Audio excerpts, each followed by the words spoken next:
Hello once again. Welcome sa ating paggagala. Narito po tayo dito sa ating bagong napuntahan. Ang bagong bukas po na elevated landscape promenade ng Quezon City Hall. Ito po ang ating pinakikita po sa inyo. Ito po ay entrance po.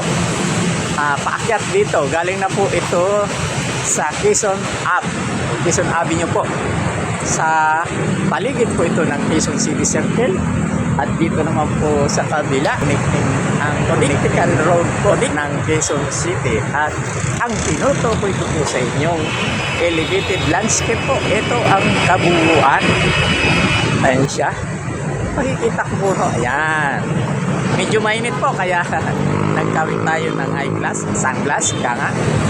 Ay para hindi naman po tayo ganong ma-distract sa ating mga kinukunan. At ito na po, maglalakad po tayo rito. Ayan o.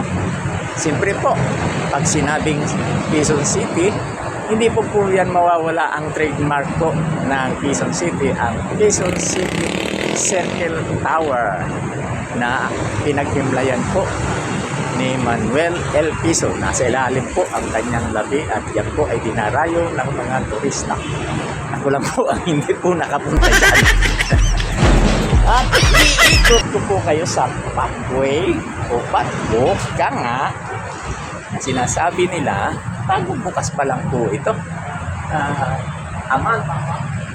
Buwan pa lang po. O dito tayo pupunta kasi medyo mainit at ipapasilip ko naman po sa inyo ang sa kabilang side. Ito po ay nanggagaling po ng Commonwealth at North Avenue, Visayas Avenue. Ayan po. Dito na po. Pupunta na po tayo dito. Ayan.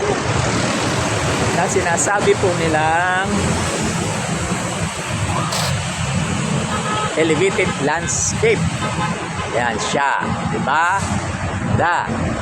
So siya, yan ang una pong ibabahagi ko po sa inyo. Muli, maraming salamat po sa inyong panonood.